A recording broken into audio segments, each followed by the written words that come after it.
रामकृष्ण हरी मंडळींनो, आशा करतो की आपण सर्व निरोगी व आनंदी असाल। मित्रांनो, श्री दत्तात्रेयांच्या जन्माविषयी विविध कथा प्रचलित आहेत। मात्र या सगळ्या कथांमधून श्री दत्त हे अत्र ऋषी व माता अनुसया यांचे पुत्र व विष्णूंचे अवतार आहेत असाच बोध होतो। त्यापैकीच एक कथा आज आपण आपल्या ह्या व्हिडिओमधून जाणून घेणार आहोत। पुराणानुसार अत्र ऋषींची पत्नी अनुसया ही पतिव्रता होती। पातिव्रती असल्यामुळे तिच्या अंगी एवढे सामर्थ्य आले की इंद्रादी देव घाबरले आणि ब्रह्मा, विष्णू व महेश यांकडे जाऊन म्हणाले, तिच्या वराने कोणालाही देवांचे स्थान मिळू शकेल किंवा कोणीही देवांना मारू शकेल, म्हणून तुम्ही काहीतरी उपाय करा।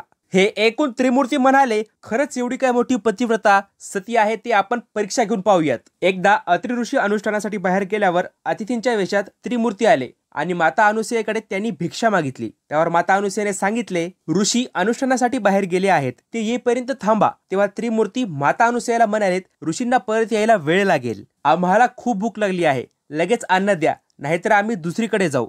आश्रमात आलेल्या अतिथींना तुम्ही इच्छा भोजन देता असे आम्ही ऐकले होते, म्हणून इच्छा भोजन करण्यासाठी आम्ही आलो आहोत। मग माता अनुसयाने त्यांचे स्वागत केले आणि जेवायला बसण्याची विनंती केली। त्याचप्रमाणे ते जेवायला बसले। मातेने जेवण वाढायला आणल्यावर ते म्हणाले, आम्ही तोपर्यंत अन्न ग्रहण करणार नाही जोपर्यंत आपण आम्हाला आपल्या मांडीवर घेऊन भरवत नाही। हे ऐकून माता अनुसया चकित झाल्या। त्यांना पतिव्रता धर्म गमवायचा नव्हता। त्यावर अतिथींना विनमुख पाठवणे अयोग्य होईल, माझे मन निर्मळ आहे, मग कामदेवाचे काय विषाद, माझ्या पतीचे तफळ मला तारतील, असा विचार करून त्या अतिथींना म्हणाल्या, ठीक आहे, चालेल, असे म्हणून माता अनुसया केलेला स्वयंपाक आणण्याकरिता स्वयंपाकघरात गेल्या व स्वयंपाकघरात जाऊन नारायणाचे व पतीचे स्मरण करून भगवंताची इच्छा असे मानून त्या म्हणाल्या, माझे पतिव्रत खरे असेल तर हे अतिथी 6 महिन्यांचे बाळ व्हावेत। आणि पाहतात तर काय, अतिथींच्या जागी रडणारी 3 लहान बाळे होती। त्यांना कडेवर घेऊन त्यांनी स्तनपान करवले आणि बाळांचे रडणे थांबवले। इतक्यात अत्रि ऋषी आले। माता अनुसयाने त्यांना सर्व वृत्तांत सांगितला।